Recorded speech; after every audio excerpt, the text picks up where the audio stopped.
séance du Conseil. Avant de commencer, je vais vous demander, à vous, les membres du Conseil, de faire une courte réflexion sur la portée du serment que nous avons fait lors de notre dernière élection, soit d'exercer nos fonctions avec honnêteté et justice dans le code d'éthique et de déontologie des élus.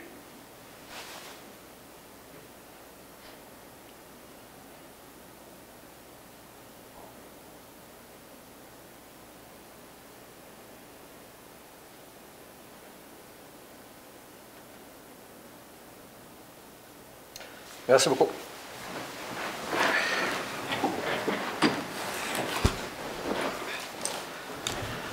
Alors, encore une fois, bonsoir. Vous avez remarqué que nous portons tous un ruban ici ce soir. C'est pour souligner, c'est la journée d'action contre la violence faite aux femmes. Il y a 30 ans, plus précisément le 6 décembre, il y avait eu une tuerie à l'École polytechnique de Montréal, où 14 jeunes femmes avaient été assassinées par un je vais vous laisser le dire. Un terroriste. Un terroriste, un peu, oui. Alors, c'est malheureux. À chaque année, il faut souligner que c'est pas normal qu'il y ait de la violence qui est faite aux femmes. Alors, c'est pour démontrer à tous ceux et celles qui nous appuient que nous autres aussi, on est solidaires à cette cause. Et que je pense que si vous êtes témoin de violences faites dans votre entourage, que ce soit n'importe qui, femme, homme, même les animaux, de le rapporter. C'est important parce qu'on vit dans un monde là, que pas normal qu'on soit violent vers les autres. Alors, il y a 12 jours d'action cette année. Ça va se tenir du 25 novembre au 6 décembre. Et ça va déjourner. Il va y avoir toutes sortes d'activités qui vont être organisées un peu partout, dont la commémoration à Montréal le 6 décembre. Je pense qu'il y a 14 faisceaux de lumière qui sont dirigés vers le ciel là, pour souligner là, chaque année l'assassinat en question. OK. Alors, sans plus tarder, nous allons passer. Vous avez eu la chance de regarder l'ordre du jour. Est-ce que vous avez des points, des commentaires à ajouter ou enlever? Sinon, ça va prendre une recommandation, une proposition. Proposée par M. Redman et appuyée par M. Fortier, Jean-Pierre. Merci. Vous avez eu l'ordre du jour, le procès-verbal de la dernière séance du Conseil qui s'est tenue le 11 novembre. Est-ce qu'il y a des questions, commentaires? Sinon, proposé par Mme Bougie et appuyé par M. Redman. Merci. Nous allons passer, nous avons 3 projets de règlement. Le 4.1. Donc, 4.1, c'est pour l'adoption du second projet du règlement 756-2019, règlement qui modifie le règlement de zonage. Ça vise à autoriser les unifamiliales jumelées d'un étage à la 38e rue A et d'inclure un bâtiment résidentiel, un bâtiment dans une zone commerciale. La première, donc, modification, c'est la partie centrale de la 38e rue, quartier urbain, qui passerait de la zone RC 766, qui est une zone résidentielle moyenne densité, à la zone RB 713, qui est une zone résidentielle de faible densité.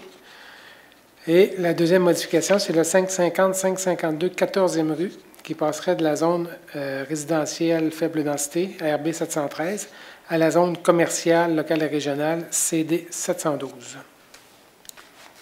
Alors, ça va prendre une proposition.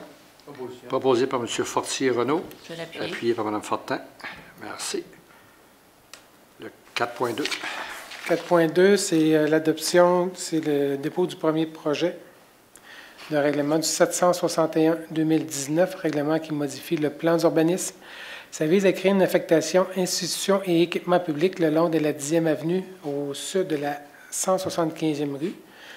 Donc, c'est la garderie Let's Go qui est au sud là, de l'Oiseau Bleu, dans la 10e avenue. C'est le terrain de la garderie plus un terrain voisin qui serait mis dans une affectation publique institutionnelle au lieu d'une affectation expansion urbaine. Donc, on a une période de consultation qui débute ce soir, qui va se terminer le 20 janvier avec une assemblée publique de consultation. Et ce règlement-là n'est pas susceptible d'approbation référendaire. Proposé par M. Redman et appuyé par M. Fortier Jean-Pierre. Merci. 4.3. 4.3, c'est pour le dépôt du premier projet du règlement 762-2019, règlement qui modifie le règlement de zonage. Donc, c'est ce qu'on vient de voir au niveau de la zone, au niveau du plan d'urbanisme. Donc, nous sommes toujours sur la 10e avenue au sud de la 175e rue. On prend une partie de la zone résidentielle RB 611, une partie de la zone d'expansion résidentielle RX 613 pour créer une nouvelle zone publique institutionnelle, la zone PB 620. C'est une zone où on va permettre parc et espace vert, le public institutionnel sans incidence, ainsi que le public institutionnel local et régional. La hauteur permise, c'est minimum un étage, 2 étages, une hauteur maximum en mètres de 12 mètres. Marge de recul avant 8 mètres, latéral 6 mètres, arrière 8 mètres. Proposition. Proposé par M. Perron et appuyé par M. Redmond. Merci. Nous allons passer aux présentations de projets de règlement et avis de motion. Le 5.1. 5.1, c'est le même règlement que nous avons vu en 4.1. Donc, c'est pour donner un avis de motion et présentation du projet de règlement 756-2019 qui prévoit la modification de la partie centrale de la 38e rue qui passerait d'une zone résidentielle moyenne densité à une zone résidentielle faible densité. Et le terrain du 550-552 14e rue qui passerait de la zone RB 713 à la zone CD qui est commerciale 712. Avis de motion. L'avis est donné par Mme Fortin? Oui. Oui. OK. 5.2. 5.2, c'est pour donner avis de motion et présentation du règlement 763-2019, règlement qui autorise la construction d'une caserne incendie au montant de 9 935 900 et un emprunt au montant de 7 millions. Donc, le Conseil est autorisé à procéder aux travaux de construction d'une caserne incendie sur les lots 2 996 012 et 2 996 056, qui est à côté de l'église dans le secteur S, le long du boulevard Lacroix. Selon les plans de la firme DG3A, nous avons le montant de 9 935 900 est divisé comme suit. Spécialité, on parle de frais généraux, administration, profit, organisation du chantier, 630 060 $. Dans civil, ingénierie civile et structure, 2 728 468 $. Mécanique du bâtiment, 2 599 520 $. Architecture, 2 711 917 $. Les frais contingents de 433 498 $. Les honoraires professionnels de 259 966 $. Les taxes nettes de 467 000 $ et les frais de financement de 105 468 $. Le montant serait emprunt, si on a sur le 9 737 900, il y a un emprunt de 7 millions. 2 935 900 sera puisé à même la réserve financière pour financer des projets d'immobilisation spécifiques, le règlement 234-2007. Quant à l'emprunt de 700 000 $, c'est sur une période de 20 ans. C'est sur l'ensemble des... 7 millions. 7 millions, oui, excusez. C'est une période de 20 ans. Donc, sur l'ensemble des immeubles imposables de la Ville. Et le montant de l'emprunt, le Conseil va affecter au paiement de l'emprunt toute partie ou totalité du service de la dette sera diminuée de toute subvention payable sur plusieurs années. Le terme remboursement de l'emprunt correspondant au montant de la subvention sera ajusté automatiquement à la période fixée par le versement de la subvention. Le point sûr, c'est que 7 millions, ça peut paraître gros, là, mais ça inclut la partie qui va être subventionnée par le gouvernement provincial. On ne peut pas l'annoncer parce que ça va être annoncé par le ministre lui-même ou elle-même. Okay? Avis de motion. L'avis de motion est donné par M. Redmond. Merci. Le 5.3. 5.3, c'est présentation du projet de règlement et avis de motion pour le règlement 764-2019. C'est le règlement qui décrète les taux de taxation, tarification et autres pour l'année 2020. Avis de motion. L'avis de motion est donné par Mme Bougie. Et finalement, le 5.4. 5.4, c'est avis de motion et présentation du règlement 765-2019. C'est le règlement qui établit la tarification d'un bien, d'un service, d'une activité pour l'année 2020. Principale modification, nous avons au niveau des demandes d'information sur le rôle d'évaluation et le compte de taxes via le service e-monnaie. Ce sera 60 $ pour tout le monde. Avant, on avait un montant de 39,75 $ pour les professionnels et 55 $ pour les non-abonnés. On a au niveau des paiements par constat express, qui est un paiement par carte de crédit pour les constats d'infraction. Il y a un frais de 7 $ qui s'ajoute au montant de la transaction pour payer les frais de financement. Une levée de suspension à la SAAQ, Société automobile, d'assurance automobile, ça sera 15 $ au lieu de 10 $. On ajoute les travaux d'adaptation de domicile pour une personne à mobilité réduite, ça sera sans frais. Un certificat de déplacement d'une construction à 100 $ au lieu de 75 $. Une demande de dérogation mineure à 500 $ au lieu de 300 $.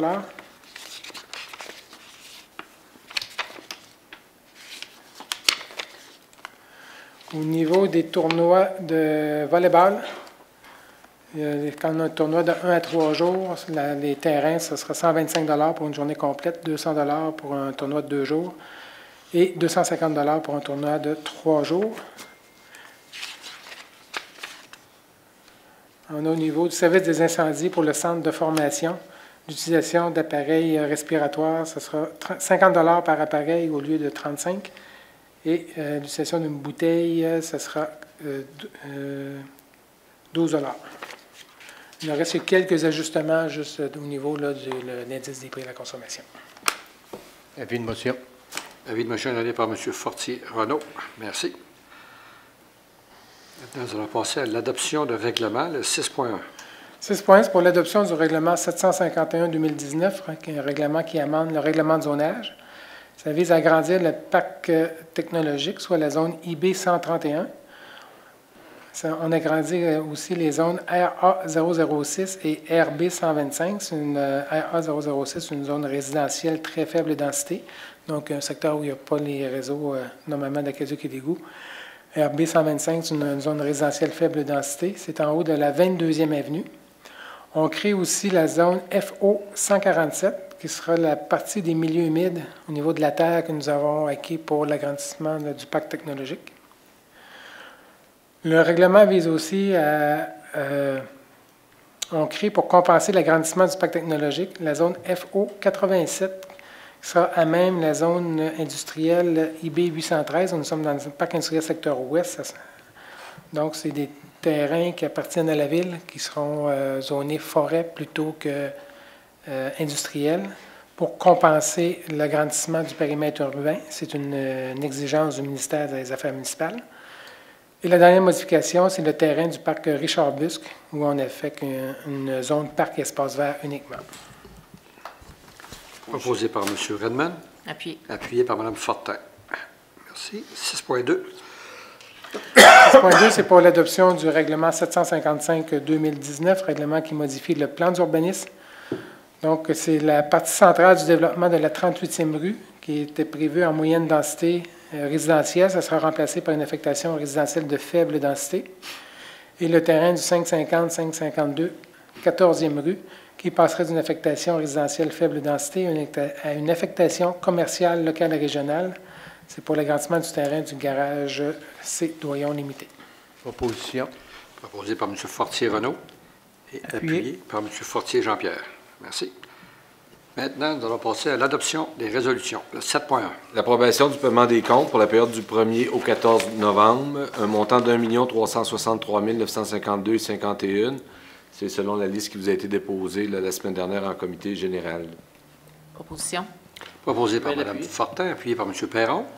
Merci. 7.2. Demande d'aide financière dans le cadre du programme à la voirie locale, volet accélération des investissements sur le réseau routier local.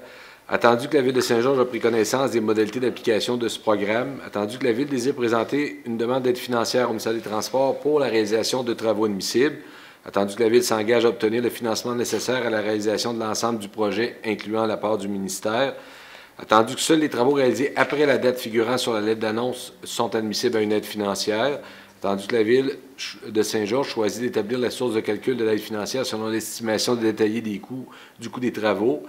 La résolution vise à ce que le Conseil de Ville Saint-Georges autorise la présentation d'une demande d'aide financière pour les travaux admissibles d'un montant d'1 million de $, confirme son engagement à faire réaliser les travaux selon les modalités établies et reconnaît qu'en cas de non-respect de celle-ci, l'aide financière sera résiliée et que M. Alain Roy, ingénieur, directeur des services techniques, soit autorisé à signer pour et au nom de la Ville tous les documents nécessaires à cet effet. Proposition. Proposé M. Perron, appuyé par M. Redman. Merci. 7.3. Demande d'autorisation de la Commission de protection du territoire agricole par Mme Sylvie Goulet. Nous avons une demande de Mme Sylvie Goulet, propriétaire au 4910 1er avenue Sartigan, qui s'adresse à la Commission de protection du territoire agricole pour acquérir une parcelle de 2806,07 mètres carrés adjacente à son terrain afin de rendre conforme son installation septique. Cette demande est conforme à la réglementation d'urbanisme et répond aux critères de l'article 62 de la Loi sur la protection du territoire et des activités agricoles, si certaines conditions sont respectées. Alors, la résolution est à l'effet que le Conseil avise la Commission de protection du territoire agricole qu'il appuie la demande d'utilisation des fonds agricoles présentée par Mme Goulet pour acquérir cette parcelle de terrain au motif suivant. La demande est conforme au règlement d'urbanisme. Selon l'inventaire des terres du Canada, les sols sont de classe 7 avec relief défavorable et pierrosité. Cette demande n'occasionnera aucune contrainte additionnelle au développement des établissements agricoles existants puisqu'aucune résidence ne sera ajoutée. L'homogénéité de la zone agricole ne sera pas altérée et finalement, il n'existe pas d'autres emplacements disponibles en dehors de la zone agricole qui permettraient d'agrandir ce terrain résidentiel. Proposition. Proposé par Mme Bougie, Je vais l'appuyer. appuyé par Mme Fortin. Merci. 7.4. Demande de permis dans le cadre du plan d'implantation et d'intégration architecturale applicable au centre-ville pour le 12750 Première Avenue et 12755 Promenade Redmond. Nous avons une demande du propriétaire de cet immeuble qui désire ajouter un étage à son bâtiment, rénover les 4 façades et installer une nouvelle enseigne sur le mur de la Première Avenue. L'immeuble est situé dans l'aire d'application du plan d'implantation et d'intégration architecturale du centre-ville. Les plans déposés par les requérants et la recommandation du comité consultatif d'urbanisme à l'effet d'autoriser ces modifications parce qu'elles rencontrent les critères objectifs figurent au dossier. La résolution vise à ce que le Conseil autorise les permis pour les travaux et l'enseigne située au 12750 Première Avenue et 12755 Promenade Redmond, conformément aux plans déposés qui font partie de la présente résolution. Proposition. Proposé par M. Redmond et appuyé par M. Fortier Jean-Pierre. Merci. 7.5. Acceptation de l'offre de services professionnels de la firme des architectes Odette-Roy Isabelle Jacques pour la réalisation de l'étude d'avant-projet pour la construction d'un complexe de soccer intérieur. Attendu l'offre de service reçue de cette firme, au montant de 21 500 $ plus taxes pour la réalisation de l'étude d'avant-projet pour la construction d'un complexe de soccer intérieur. Ce sujet a été discuté au comité général du 18 novembre dernier. La résolution vise à ce que le Conseil accepte l'offre de service professionnel de cette firme et que c'est un montant qui va être financé à même le budget de fonctionnement. Proposition. Proposé M. Perron, Je vais l'appuyer. appuyé par Mme Fortin.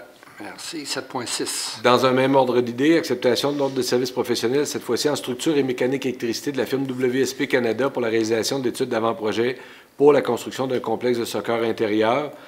Alors, on a eu une offre de service professionnel au montant de 17 500 $ plus taxes. Et la résolution vise à ce que le Conseil accepte l'offre de service et confie le mandat WSP Canada pour compléter avec les architectes l'étude d'avant-projet. Et c'est un montant qui va être financé à même le budget de fonctionnement. Proposition. Proposé par M. Fortier Je Renaud, vais appuyer. appuyé par M. Fortier Jean-Pierre. Merci. 7.7. Acceptation d'avis de changement pour les travaux de l'espace Carpe Diem phase 1 pendant l'exécution du projet. Des travaux supplémentaires ont eu lieu. Nous avons la recommandation de Mme Émilie Ferland, chargée de projet revitalisation du centre-ville, à l'effet d'autoriser les directives de changement AC 01, 02, 03 pour ces travaux au coût de 109 674,56 $. La résolution vise à ce que le Conseil accepte les avis de changement suivants. Donc, AC01, c'était pour des travaux additionnels pour le skatepark et l'asphaltage temporaire devant ODMAE, 8 250 $. AC02, c'était la modification eau pluviale suite aux nombreuses demandes du ministère de l'Environnement, 44 240 $. Et AC03, c'était également la disposition de sols contaminés au montant de 42 899,92 $. C'est un montant qui va être financé, là, même la réserve financière pour financer les projets d'immobilisation spécifiques tels que prévus. Proposition. Proposé par M. Fortier Renaud, Je vais l'appuyer. appuyé par Mme Fortin. Merci. 7.8. Oui, c'est le versement d'une subvention au Club Rendez-vous pour un montant de 15 000 $ pour la saison hivernale 2019-2020. C'est payable à même le budget de fonctionnement 2019 et c'est en considération que le Club Rendez-vous est un organisme à but non lucratif et opère un centre de ski de fond et de raquettes qui vise à promouvoir et développer la pratique de ces sports dans la ville. Proposition. Proposé par M. Perron, appuyé par M. Redmond. Merci. 7.9. Versement d'une subvention à la Joujutec. Attendu que la Joujutec est un organisme sans but lucratif dont leur projet consiste à prêter des jouets. Attendu la demande d'aide financière déposée par la Joujutec pour une période de 3 ans ainsi que le montage financier. Le projet de résolution vise à confirmer le versement d'une aide financière de 7 000 $ par année pour une période de 3 ans. C'est un montant qui va être financé à même le budget de fonctionnement de chacune des années. Proposition. Proposé par Mme Bougie, Je vais l'appuyer. appuyé par Mme Fortin. Merci. 7.10. C'est le versement de subventions des organismes accrédités. C'est en fonction du rapport préparé par Mme Carole Paquette, directrice des loisirs de la culture en date du 13 novembre. Les montants qui seraient versés sont à l'Escadron 890 des Cadets de l'air, 5 385. Le Club de baseball Junior BB, 467 $. Des montants prévus au budget de fonctionnement et qui sont conformes à la politique de subvention en vigueur. Proposé par Mme Bougie. J'appuie. Appuyé par M. Fortier. Jean-Pierre, merci. 7.11. Acceptation d'une entente avec Taxi Dupont Incorporé concernant le support des services informatiques fournis par la Ville. Taxi Dupont souhaite utiliser le logiciel Taxilog de la firme FlexiPro utilisé pour le taxibus. Taxi Dupont doit payer à la Ville les coûts relatifs à l'utilisation de notre logiciel. La résolution vise à ce que le conseil municipal accepte une entente avec Taxi Dupont Incorporé concernant le support de services informatiques fournis par la Ville dans le cadre de l'utilisation du logiciel Taxilog de la firme FlexiPro, et ce jusqu'au 31 décembre 2024, conformément à l'entente jointe à la présente résolution pour en faire partie comme si au long reproduite, et d'autoriser le maire et le greffier à signer les documents. Proposition. Proposé par M. Fortier-Renaud. Je vais Appuyé l'appuyer. Je vais l'appuyer. par Mme Fortin. Merci. 7.12. Modification de tarification du taxibus. Attendu qu'il n'y a eu aucune modification de tarification depuis la mise en opération de taxibus, soit depuis 8 ans, attendu la recommandation de Taxibus Saint-Georges à l'effet de modifier la tarification à compter du 1er janvier 2020. La résolution vise à ce que le conseil municipal accepte la nouvelle tarification suivante à compter du 1er janvier 2020, soit, donc les anciens tarifs, un usager régulier était 4 $ passerait à 4,50 $. Le laissez-passer mensuel qui était à 90 $ passerait à 100 $. Pour les étudiants et les 65 ans et plus, le passage seul était à 2,50 $, il monterait à 2,75 $. Le laissez-passer mensuel qui était de 60 $ monterait à 65 $. Proposition. Proposé par M. Fortier-Renaud. Je vais l'appuyer. Appuyé par Mme Bougie. Merci. 7.13. Renouvellement de contrat d'entretien pour les logiciels ACE et CEF+, avec la firme PG Solutions pour la période du 1er janvier au 31 décembre 2020. Alors, ce sont des logiciels qui sont utilisés par le service d'évaluation. C'est un montant de 58 597,1 payable par les 3 utilisateurs, donc la Ville, la MRC et la MRC des Appalaches. Donc, la part de la Ville est de 19 270. C'est payable à même le budget de fonctionnement. Proposition. Proposé par Mme Fortin. Appuyé par Je vais appuyer. M. Fortier. Jean-Pierre, merci. 7.14. Renouvellement, cette fois-ci, du contrat d'entretien pour la suite de logiciels Unicité avec la firme PG Solutions pour la période du 1er janvier au 31 décembre 2020. Ce sont des logiciels qui sont utilisés par le service d'urbanisme, des finances, des ressources humaines ainsi que la Cour municipale. Donc, le contrat prévoit une hausse des coûts récurrents de 3,42 % pour un total de 112 704,24 $. Alors, c'est pour accepter le renouvellement et mandater M. Thomas Veilleux, directeur de l'informatique, à agir au nom de la Ville pour les signatures des ententes et documents. Proposition. Proposé par M. Fortier-Renaud. Je vais appuyer. Appuyé par Mme Bougie. Merci. 7.15. Embauche de commis au restaurant et caissier pour le centre de ski. Nous avons une recommandation de Mme Magali Plot, directrice des ressources humaines des services juridiques. La résolution vise à ce que le Conseil autorise l'embauche du personnel temporaire suivant selon les conditions de travail prévues de la Convention collective des employés du centre de ski pour les périodes prévues au rapport d'embauche joint à la présente résolution.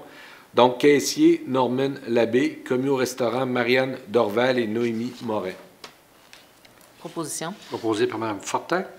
Appuyé par M. Redmond. Merci. Merci. Maintenant, nous allons passer au dépôt de documents de 8.1.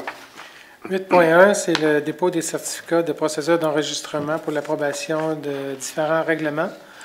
Nous avions le règlement 757-2019 concernant la création d'un fonds pour les immobilisations à l'usine de filtration. Ça prenait 1318 signatures pour obliger un référendum, il n'y en a eu aucune. Le règlement 758-2019 concernant la création d'un fonds pour les immobilisations en aqueduc et égouts sanitaires.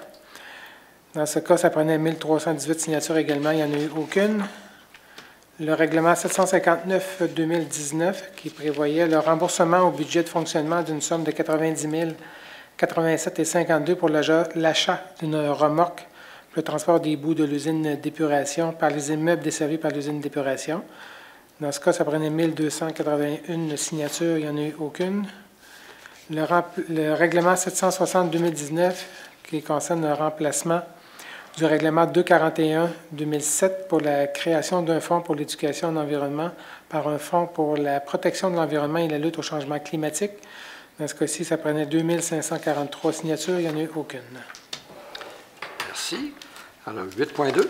8.2, c'est un dépôt de rapport d'embauche du service des loisirs et de la culture. C'est pour 7 formateurs au niveau du service des loisirs et de la culture, des animateurs de hockey plaisir et de patinage de base. Merci. 8.3. Un rapport d'embauche pour 2 patrouilleurs pour le centre de ski. Merci. Alors, nous en sommes rendus au compte-rendu des dernières réunions. Alors, je vais commencer à ma droite, ici, pour les comptes rendus dans les réunions que vous avez assistées. Oui, Monsieur le maire. Jeudi 14 novembre, c'était le premier dîner de la saison pour la Chambre de commerce à laquelle on a assisté avec vous et M. Poulin. C'était gestion de conflits au travail. On n'en a pas trop, là, mais c'était intéressant d'être pisté, voir quelles seraient les solutions si on aurait des conflits. Ensuite de ça, j'ai participé à 3 séances de négociation pour le nouveau contrat de travail pour l'École blanche. C'était à suivre, ça avance. Et puis, jeudi dernier, j'ai eu le plaisir d'assister au colloque à Drummondville, qui est de la Corporation des fleurons du Québec, à laquelle, dans la soirée, on avait un gala qui était pour récompenser toutes les 240 élus, d'ailleurs, qui étaient présents avec plusieurs représentants municipaux. Les fleurons du Québec, c'est pour faire en sorte que tous les embellissements qu'il peut y avoir dans les municipalités de 5 000 habitants et moins, et 5 000 habitants et plus, et puis faire en sorte que tu peux avoir 2, 3, 4, 5 fleurons. Et puis nous avons 4 fleurons et on travaille très, très, très fort pour avoir nos 5 fleurons. Et puis, cette année, on a été encore chanceux dans une catégorie on s'est vu remettre un prix en embellissement remarquable. C'était un prix qu'on a reçu, le prix embellissement remarquable, 4e fleuron, ce qui fait que 5 000 habitants et plus. Ça fait que j'étais là avec un chargé de projet, qui est Mme Amélie Ferland. Ça fait que c'était une très belle soirée. Il y a des municipalités qui sont fières de participer. Et puis, nous autres, on était c'était Lac-Mégantic et Bécancour qui étaient dans le même processus que nous autres. Puis, c'est finalement Saint-Georges, avec son mur de soutènement, la réalisation, l'amélioration avec tout l'embellissement au niveau horticole qu'il va y avoir cette année. Ça fait que c'est là-dessus qu'on a été récompensé, puis c'était bien agréable. Encore une fois, bien, bravo à tous les artisans de cette construction-là. Je pense que ça fait le tour du Québec. Si je comprends bien, là, ça a été présenté à toutes les municipalités du Québec. Exact. Et puis les autorités ou les juges qui siégeaient sur le comité ont déclaré la ville de Saint-Georges la grande championne. Oui, c'est une expo aussi qui est très importante au niveau horticole. Vous avez toutes sortes de... À cette heure, on sait qu'il y a bien des projets d'enverdissement de toiture, les murs... comment on appelle ça? Les murs verts. Les murs verts, en tout cas. C'est ça. On a tous des moyens c'est des occasions d'aller se renseigner sur ces projets-là, puis c'est très intéressant. D'où l'importance de protéger nos infrastructures contre le vandalisme. C'est ça. Merci beaucoup, M. Fortier. Ça fait plaisir. Madame Fortin. Oui, un petit peu de misère avec mon micro. OK. Oui, donc, comme mes collègues ici, on était en étude de budget samedi dernier. Donc, vous aurez les résultats de nos discussions dans les semaines à venir, avant Noël. Et puis, sinon, je suis allée faire un tour au Salon des artistes et artisans la fin de semaine dernière. Il y avait vraiment plusieurs exposants. J'ai acheté quelques petits cadeaux de Noël, donc c'était bien beau. Et puis aussi au Salon des vins dimanche après-midi. Donc, c'était la fin de semaine des salons. Vous n'avez pas eu besoin d'utiliser le service de raccompagnement? Non, je n'ai pas utilisé le service de raccompagnement. J'avais mon chauffeur désigné, non. Ça non plus, j'en avais pas besoin. Mais donc, je pense que c'est un salon qui a plusieurs éditions et puis qui a un vif succès. Là. Il y avait vraiment beaucoup de gens, puis je pense que c'est bien apprécié. Je pense que la présidente d'honneur venait d'Espagne, puis elle a été impressionnée par la qualité de notre salon ici. Donc, en Europe, les salons des vins, il y en a beaucoup. Là. Oui, effectivement. Alors, Mais je bravo pense aux que organisateurs, M. Vino, je pense.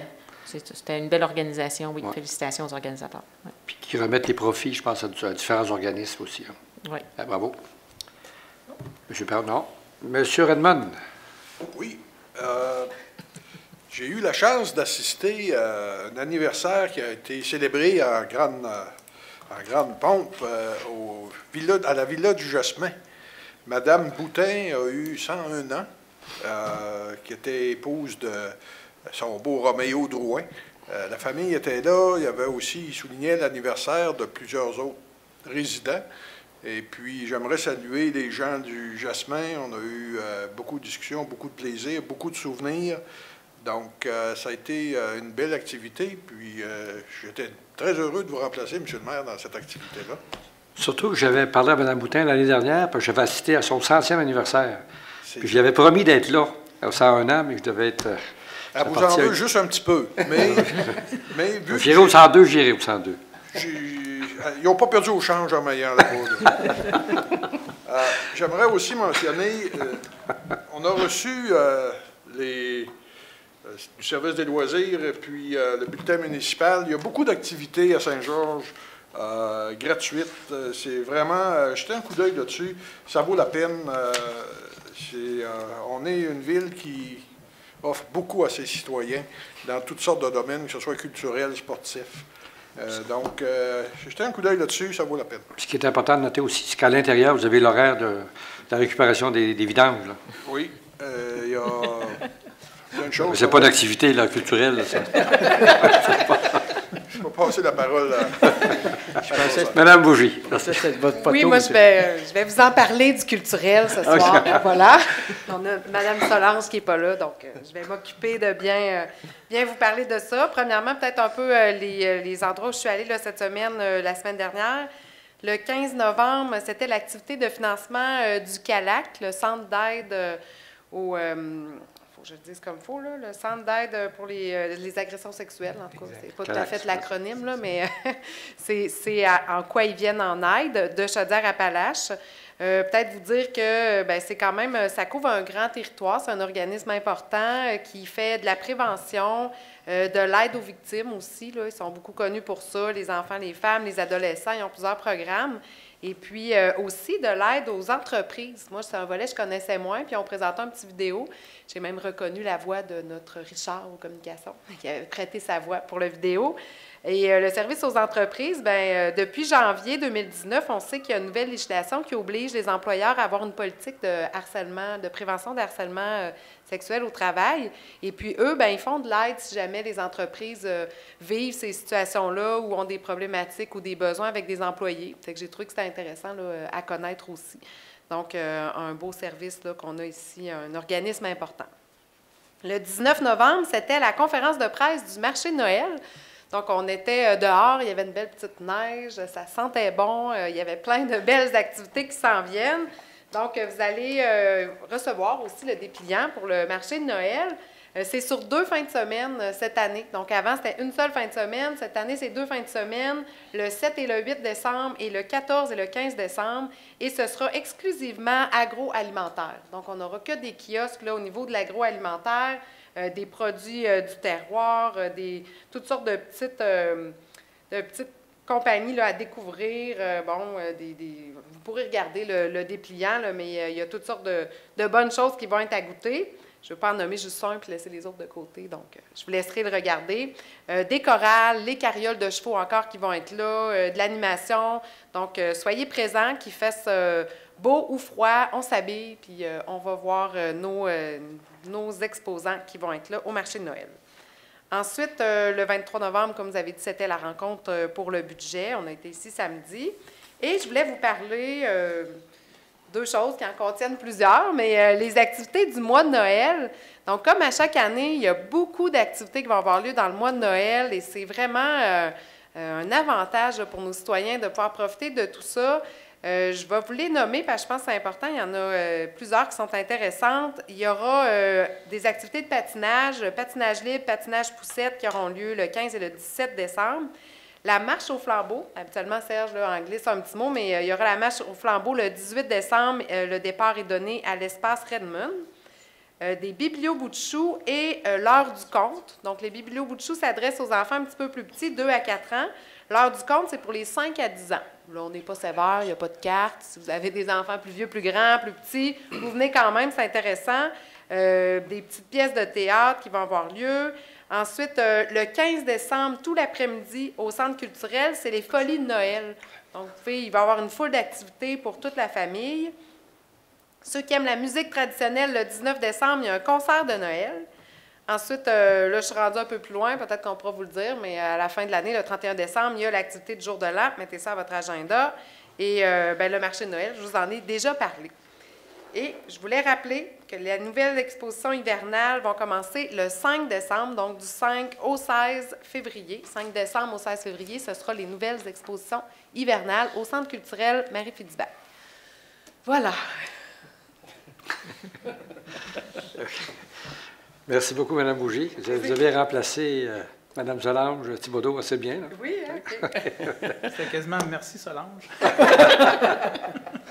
Alors, M. Fortier. Moi, ça va être très rapide. Jeudi dernier, on avait un conseil d'administration à la régie intermunicipale et puis il y avait élection pour présidence, vice-présidence. J'ai accepté de renouveler la vice-présidence pour le terme d'une année encore. Donc, on a toujours des bons projets qui s'en viennent. Le projet Viridis, les centres de tri qui sont en difficulté, ça commence à nous affecter. On va avoir des répercussions bientôt, là, mais on travaille à des solutions. On me dit que ça va être au début de l'année prochaine. Ouais. Ça devrait être pas mal. Il reste encore une couple de virgules à tasser là, dans le contrat, dans le protocole. Là. Tout à fait, oui. Une bataille d'avocats, mais je pense qu'on réussit à s'entendre. Hein. Parfait. Merci beaucoup. Merci. De mon côté, écoutez, il y a eu 2 rencontres plus importantes. D'abord, il y a eu la fameuse rencontre le mardi dernier qui s'est tenue au ministère des Affaires municipales concernant justement la rivière Chaudière, les inondations annuelles maintenant. Écoutez, c'est sûr on était 7 maires qui présentaient nos doléances. On s'était mis d'accord de ne pas parler des compensations parce qu'il y a eu beaucoup d'efforts de notre gouvernement pour justement régler les compensations à tous ceux et celles qui ont perdu leur maison, qui ont eu des dommages importants sur leur maison. Alors, le sujet était vraiment la rivière. Qu'est-ce qu'on fait maintenant pour empêcher qu'il y ait des débordements chaque année? Il y a eu des discussions assez rudes à Pau. On a parlé des estacades. Mais le point qui était unanime à travers tous les maires, c'est qu'il faut prendre des actions afin d'enlever les tas de gravier dans la rivière, les obstacles de la rivière. Alors, écoutez, on drague le fleuve Saint-Laurent dans les ports en eau profonde. Je pense que même on va le draguer dans d'autres endroits aussi. Le Québec s'est porté acquéreur d'un dragueur de 25 millions justement pour nettoyer le fond du fleuve Saint-Laurent. Parce que le fleuve Saint-Laurent a le même problème que notre rivière Chaudière, c'est que les sédiments s'installent dans le fond et ils deviennent de moins en moins profonds. Et il y a des bateaux qui peuvent passer. Ici, ce n'est pas une question de bateau, mais c'est une question d'eau. Et on attend la réponse. On devrait être convoqué. On s'est fait promettre qu'il allait nous reconvoquer 15 jours après. Alors, ça devrait être d'ici mardi prochain. On devrait être reconvoqué pour une autre réunion au ministère des Affaires municipales pour entendre les recommandations. Okay, on a parlé de toutes sortes de techniques, là, mais ils sont pas... on va attendre le mardi là, pour voir ce que le Mamache, parce que c'est lui qui présidait la réunion. En passant, notre député du Beau-Sud était là avec le député de Beauce-Nord. Puis je dois souligner que M. Samuel Poulin a fait un bon travail. C'est lui qui a pris un peu le lead là-dessus. Là. Et puis, écoutez, c'est comme si on lui avait écrit sa position, parce qu'il défendait bien surtout pour Beau-Sud, là, il nous défendait bien. Alors, on espère qu'on va être en mesure d'être capable d'enlever les fameux obstacles dans la rivière. Vous avez vu d'ailleurs, je ne sais pas si vous avez remarqué au centre-ville la semaine passée, jeudi et vendredi, il y a quelqu'un qui a laissé aller des produits. Bon, ce qu'on pense que c'était, c'est de l'huile de transmission. Et puis, ça l'a sorti au niveau de l'Ardoise. Mais étant donné qu'on a un mur, là, on a notre monticule maintenant qui est là, qui a déjà de la glace, il s'est créé un amoncellement de produits rouges, rougeâtres, couleur de transmission. Alors, ça a créé une panique générale au niveau de l'environnement. Il y avait 4 ou 5 personnes dans la rivière, là, de Veolia. Mais je peux vous assurer qu'ils ne sont pas partis de là tant qu'ils n'ont pas confirmé que la facture allait être payée par l'environnement et non par la ville. Parce que s'il n'y avait pas eu cet obstacle-là, ce produit-là, il aurait descendu, puis personne n'aurait eu connaissance. Parce que ça ne prend pas grand-chose dans l'eau pour que ça fasse une tache, là. On dirait que de l'huile, ça vient huileux, là. C'est très, très, très minime. Mais quand on a un obstacle, bien, l'eau arrête là, le produit arrête là, puis ça paraît pire que c'est. Alors, mais, écoutez, lui qui décide de vider ses produits là, dans le ruisseau de l'Ardoise, là, il va y avoir une enquête qui va être faite. Rassurez-vous, là. Écoutez, ne jetez pas vos produits dans le ruisseau de l'Ardoise ou dans la rivière ou n'importe où, là, parce que ça crée des paniques générales, là. Parce que c'est pas facile non plus de descendre dans la rivière, c'est ainsi, là. Mais, bon, le problème a été réglé. Les produits dangereux, on les ramasse au printemps aussi, là? Oui, c'est ça. On ramasse comme Mme Fortin dit, ces produits-là, si vous voulez garder-les pour au printemps, on les récupère. Ça fait que, tout d'un coup, là. Fait que ne jetez pas ça dans l'eau, parce que, vous avez vu, ils ont mis des estacades. C'était quelque chose à voir, là, pour la quantité de produits qui étaient dans la rivière. Deuxième rencontre importante avec le DG, on est allé assister au caucus des cités régionales qui s'est tenu à Victoriaville jeudi, vendredi dernier. Le jeudi, on a eu la chance de s'asseoir avec Mme Proulx, qui est notre ministre régionale. Et on a parlé de toutes sortes. Les gens qui étaient là parlaient des problèmes de certaines cités régionales. Écoutez, tout le monde va avoir plus d'argent, tout le monde va avoir des problèmes de main-d'œuvre, tout le monde de ci, tout le monde de ça. C'est sûr que, de mon côté, moi, ce que j'ai parlé surtout, je pense que le Chaudière-Appalaches est une grande région. Puis, je dis que ça fait déjà 40 ans que les MRC, les frontières des MRC ont été confirmées. Je pense que peut-être que ça serait dû pour regarder de nouveau les frontières. Parce qu'avec dans Chaudière-Appalaches, c'est très difficile de travailler avec les 8 autres MRC et la ville de Lévis. Parce qu'on. C'est grand, puis on n'a pas les mêmes moyens. Alors, on n'avance pas à la même vitesse. Fait qu'on parlait de créer de la richesse, mais quand on n'est pas tous égaux, puis si on est trop petit, des fois, on ralentit le plus gros. Ça fait que ça a été bien pris par Mme Proulx. Alors maintenant, après ça, bien, qu'est-ce qu'on va faire? Je ne sais pas. On a aussi parlé de l'importance des cités régionales, parce qu'on représente plus d'1 million de la population du Québec, et puis qu'on est des centres, là, on s'occupe, comme Saint-Georges, vous le savez, on représente plus de 60 de toute la population de Beau-Sud. C'est sûr qu'on a une importance majeure au sujet de Beau-Sud. Alors, si Saint-Georges progresse, la région progresse. Malheureusement, il y a des côtés plus pervers, dans le sens qu'on vide les petites municipalités, ça vient d'ici, mais les gens se rapprochent des services, il faut comprendre. On a aussi parlé de la proposition du mode de scrutin proportionnel avec compensation. Écoutez, la décision n'a pas été longue à prendre, malgré qu'il y a eu bien des discussions, là, mais la décision était claire depuis le début. Les cités régionales ne s'en mêlent pas. Ça va être une décision. C'est le gouvernement provincial qui va vendre son produit et que chaque individu, chaque citoyen apte à voter, va voter, s'il est d'accord ou non, au prochain scrutin provincial. Alors, les cités, que ce soit centre de centralité ou régional, on ne se mêlera pas de ça. Il y a peut-être des maires de grandes villes qui vont vouloir s'en mêler. Mais à notre niveau, on a dit, on ne s'en mêle pas. Bien sûr, on a parlé des zones humides, la fameuse règlement sur les zones hydriques et humides. Écoutez, il y a encore, parce que le gouvernement s'est engagé à revoir, d'ici septembre 2020, toute la réglementation qui existe actuellement, qui nous fait énormément mal, nous, à Saint-Georges, et dans Chaudière-Appalaches, on peut dire, parce qu'on est une région qui a beaucoup de milieux humides. Et c'est très difficile, avec les compensations actuelles, c'est totalement illogique que le fait qu'on débourse un certain montant d'argent, que ça rend le secteur sec. Ça n'a pas d'allure. Okay? Il y a d'autres façons. Puis on recommande de revenir à l'ancienne méthode, de s'engager à compenser pour des terrains humides par d'autres terrains qu'on s'engage, qu'on sait qu'il n'y aura jamais de construction. Alors, c'est plus facile à protéger que ce qu'il y a là actuellement, qui est une question de pognon. Puis, nous, à date, on a payé 2 factures. On a une 3e qui s'en vient. On ne sait même pas où l'argent va.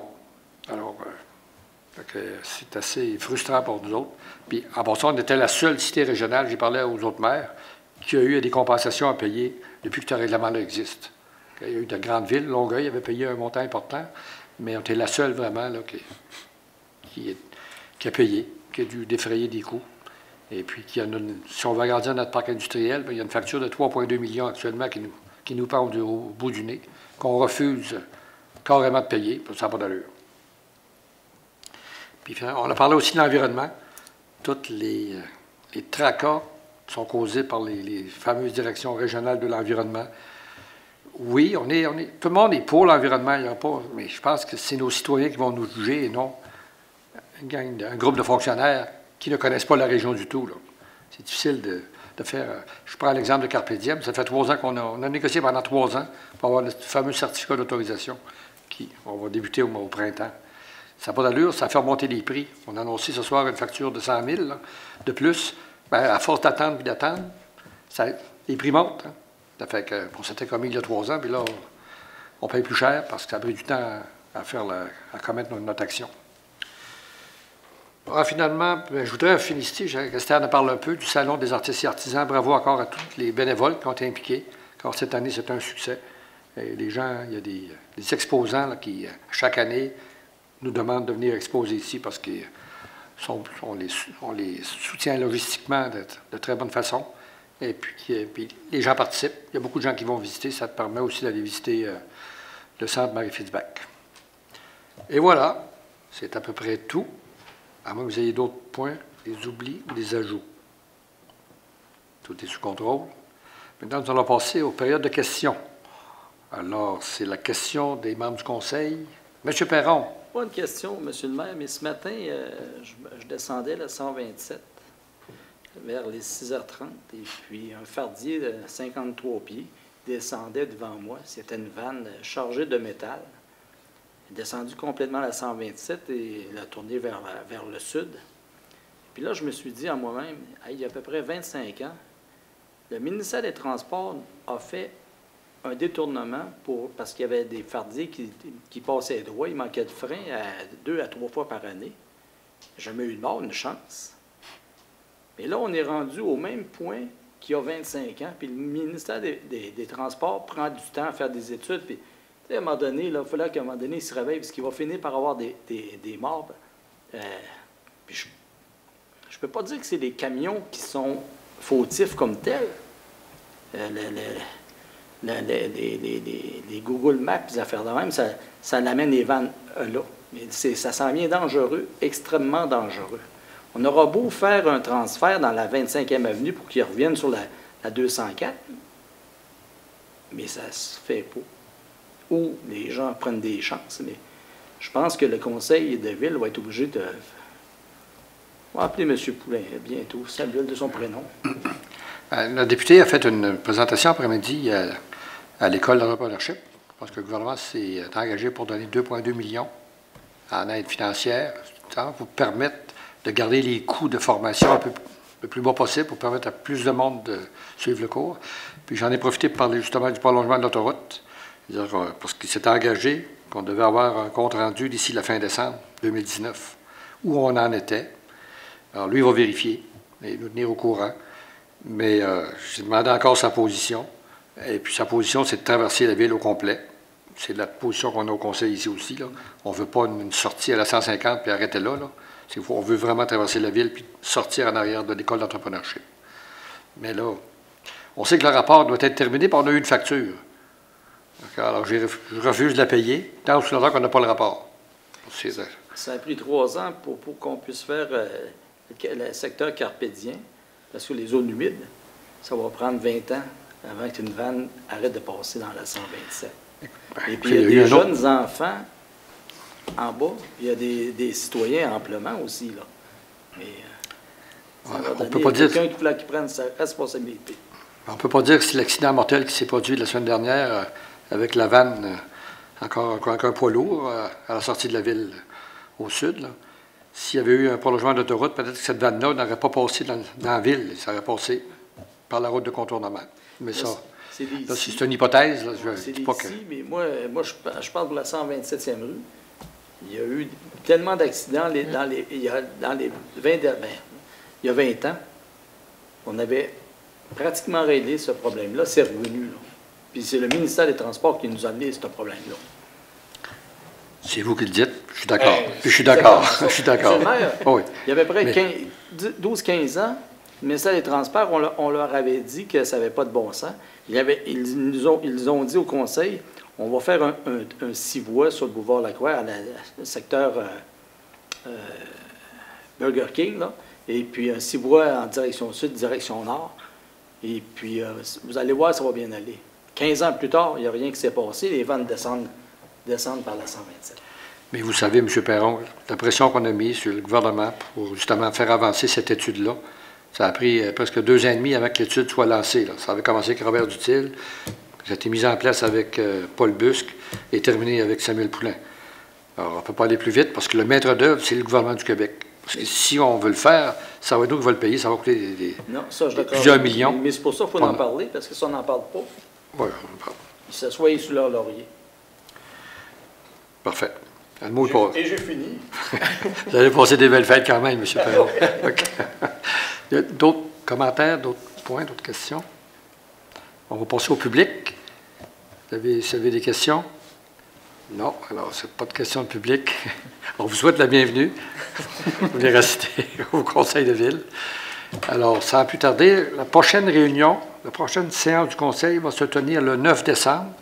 Et c'est le cadeau de Noël, ça va être la présentation du budget aussi le 9 décembre. Alors, je voudrais remercier les conseillers et tous les fonctionnaires qui ont été impliqués dans la préparation du budget 2020. Il y a eu beaucoup de travail encore qui a été fait. Pour vous dire qu'on est arrivé, on voulait garder des bonnes nouvelles. Puis je pense que ça, malgré tout ce qu'on va faire en 2020, on est en très bonne situation financière. Ça nous permet de garder un taux de taxation plus qu'acceptable.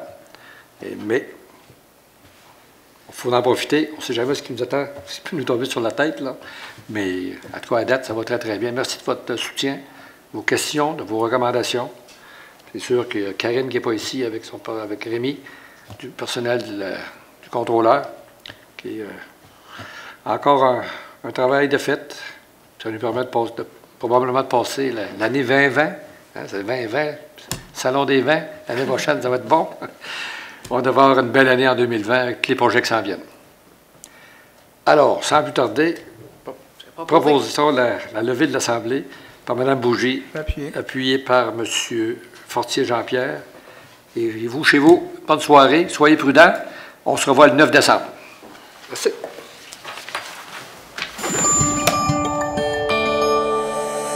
Nous TV, fiers de faire rayonner notre communauté.